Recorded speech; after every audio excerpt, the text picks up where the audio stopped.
Bonjour à tous, dans cette vidéo je vais vous présenter une réplique de chez Syma, donc c'est le modèle CM028U et je vais remercier Michael qui me la prête pour que je puisse vous la présenter. Alors cette réplique elle est vendue en pack, c'est un pack de chez Syma qui est complet. À l'intérieur vous aurez tout le nécessaire pour commencer l'airsoft, pour commencer à jouer. Il va juste vous manquer des billes et une protection oculaire, mais pour le reste vous avez vraiment tout le matériel. Alors pour la boîte, on a une boîte qui est quand même relativement jolie, une boîte avec un intérieur en polystyrène. C'est basique, c'est pas joli, mais enfin c'est vraiment très sécurisant pour la réplique. Donc pour ce qui est du transport, de la sécurité de la réplique pendant l'expédition, là-dessus c'est vraiment nickel. Sur la boîte, vous avez toutes les caractéristiques techniques, je vous les remets dans la description de la vidéo. Vous avez également sur un des côtés donc plusieurs photos, et donc ça vient compléter le manuel d'utilisation, puisque toutes ces photos ça vous explique comment régler le hop-up, insérer le chargeur, les différents accessoires, les réglages des organes de visée, enfin bref, c'est vraiment un très bon complément à la notice. Pour ce qui est de la notice, un fascicule, le seul problème c'est que c'est pas en français du tout. Bon, les schémas qui sont à l'intérieur sont bien clairs, si vous prenez ça plus les photos qu'il y a sur la boîte, normalement vous n'aurez pas de difficulté pour comprendre le fonctionnement de la réplique ainsi que son entretien. La notice est complétée par une deuxième page avec les caractéristiques techniques et également un éclaté, donc là ça va être très pratique pour ceux qui voudront mettre les mains dans la mécanique, un petit truc qui est vraiment très utile. On va trouver aussi l'éternelle cible en papier plastique de chez Syma. Personnellement je ne sais pas si quelqu'un les utilise, mais bon, à chaque fois ils en mettent une. Et puis le shop qui a vendu cette réplique a fait également donc, des essais au chronie, donc comme on peut le voir à la 0,20. Et puis pour ce qui est des tirs, on est sur des vitesses de 360 à 365, donc quand même quelque chose qui est très raisonnable et qui va permettre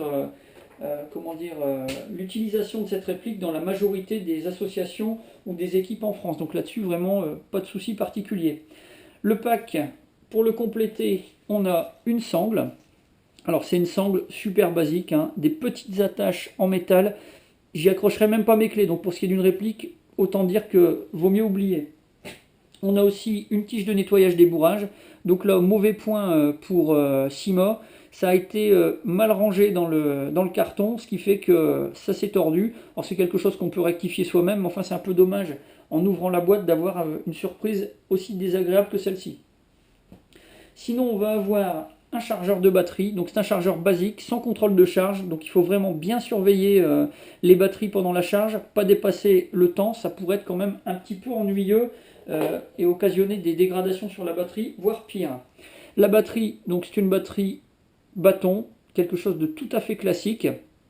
Pour ce qui est de la capacité 1100 mAh, 8,4 volts, donc quelque chose qui est, c'est pas ce qu'il y a de plus, de plus gros comme batterie, avec une capacité trop énorme, mais enfin ça va vous permettre déjà de jouer pendant une très grosse matinée ou une bonne après-midi sans trop de soucis. Enfin, on va trouver en notre accessoire donc deux petites clés, donc je vais vous montrer après comment on va pouvoir s'en servir.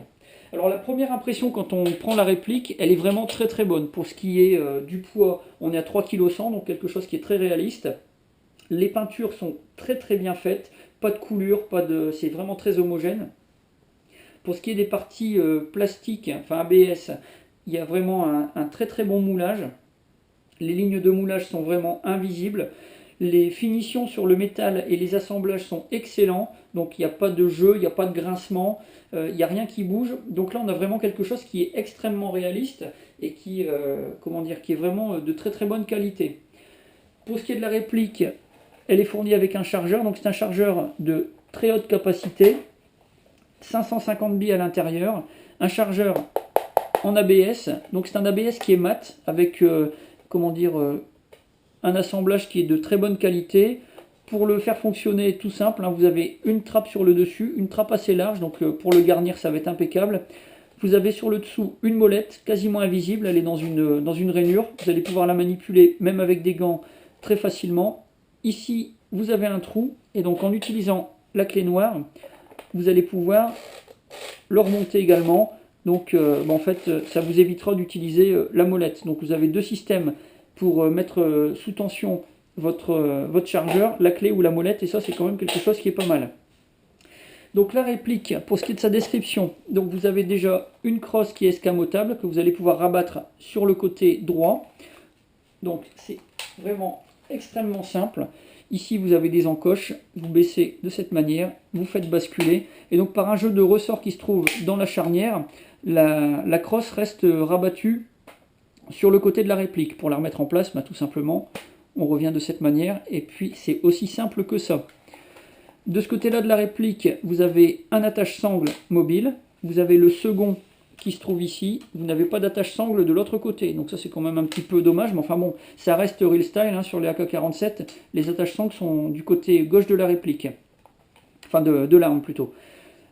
Pour ce qui est de la poignée, donc une poignée ergonomique en polymère. Très bon contact. Elle est vraiment très agréable. Elle est ambidextre. Donc là, pour les gauchers, cette fois-ci, il n'y aura pas de souci. Donc là-dessus, c'est quand même un très très bon point. Ici, devant le pontet, donc là vous avez le verrou de chargeur, quelque chose de vraiment très très classique. Le garde-main, un garde-main en polymère avec 4 rails, 2 petits rails latéraux, droite et gauche, un rail supérieur, un rail inférieur.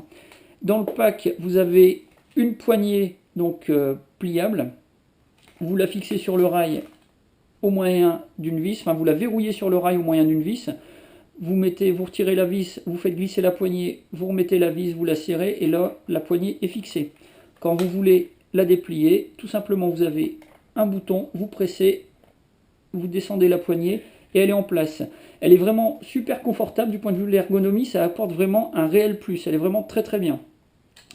Pour ce qui est du frein de bouche, vous allez pouvoir l'enlever très facilement sans outillage. Et donc, pour procéder, tout simplement, ici, vous avez un petit verrou. Et donc, quand vous le poussez, il s'efface. Et là, vous allez pouvoir tourner votre frein de bouche et le dévisser complètement. Là, vous aurez un pas de vis apparent et vous pourrez mettre éventuellement donc un silencieux. Le petit conseil, il faut vraiment le laisser enfoncer complètement parce que sinon, lui, il reprend sa position. Comme il y a des petits crans tout le long du frein de bouche, il va se bloquer à chaque quart de tour.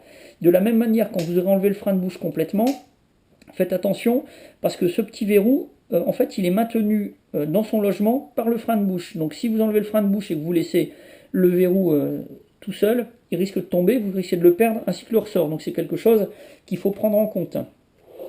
Pour ce qui est du réglage du hop-up, c'est quelque chose de classique. Vous avez le sélecteur de tir qui est là. Donc le hop-up est tout simplement caché derrière la fausse culasse. Vous avez un hop-up sous forme de curseur. Donc vous pouvez avancer ou reculer. C'est un système qui est vraiment très très simple à utiliser. Pour faire vos réglages, normalement, ça devrait être relativement facile. Le sélecteur de tir ici, en haut, sécurité. Là, la réplique ne peut pas être utilisée. Au milieu, vous êtes en full auto. Et sur le bas, donc, vous êtes en coup par coup. Le sélecteur, juste ici, vous avez un petit capuchon qui masque la vis de fixation. Alors, il y a certaines répliques de AK-47 qui ont fait toute leur carrière sans que le capuchon ne tombe. Et il y en a d'autres à peine sortis de la boîte, ça a été déjà, ça tombait tout seul. Donc c'est quelque chose qu'il faut surveiller. En dessous, vous avez une vis. Si votre sélecteur de tir vient à se desserrer, c'est pareil, sur certains modèles, ça prend un petit peu de jeu. La vis pour resserrer se trouve juste en dessous. C'est quelque chose qu'il faut surveiller de temps en temps. Pour les organes de visée, donc très simple, un guidon, un cran de mire. Alors le guidon qui est juste là est protégé par 2 oreilles. Et donc pour le régler, vous utilisez la deuxième clé qui est fournie, celle-ci. Donc c'est vraiment un outil qui est prévu exprès pour ça. Et donc vous allez pouvoir en fait, attraper le guidon, le faire tourner dans un sens ou dans l'autre, pour pouvoir régler en hausse, donc comme vous le voulez. Pour le cran de mire, un cran de mire vraiment tout simple. Alors il est réglable uniquement en hausse également. Donc vous allez pouvoir bouger le curseur et puis faire bouger le cran de mire comme vous le voulez. Prudence avec le cran de mire parce que il peut se bouger comme ça. Mais le problème c'est que là il est embuté. Si vous appuyez, vous risquez de le tordre et de le casser. Donc il faut aussi faire attention. Ça peut être une faiblesse sur cette réplique.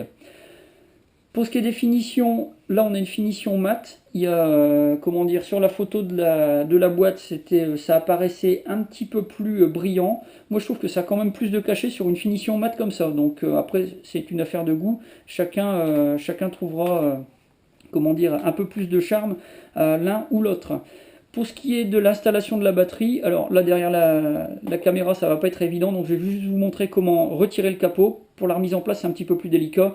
Tout simplement, vous avez le capot au-dessus du corps de la réplique. Ici, un verrou. Donc, on presse le verrou ça s'enlève très facilement. Vous voyez, vous avez le capot supérieur qui s'enlève, donc un capot en métal. Ici, vous avez une grande rainure, la connectique qui est au bout. Vous placez votre batterie ici. Ensuite, vous remettez le capot, ça se reclipe. Il y a une petite habitude à prendre, il y a juste 2 crans à prendre en compte, un ici et un là. Le verrou s'efface facilement, vous pouvez remettre, et puis l'affaire est réglée. Donc là, la batterie est équipée avec, la réplique est équipée avec sa batterie. Il ne vous reste plus qu'à mettre le chargeur et les billes, et c'est parti pour pouvoir jouer. Donc voilà pour cette présentation. Si vous avez des questions, la boîte de réception, ou alors la section commentaires de la vidéo.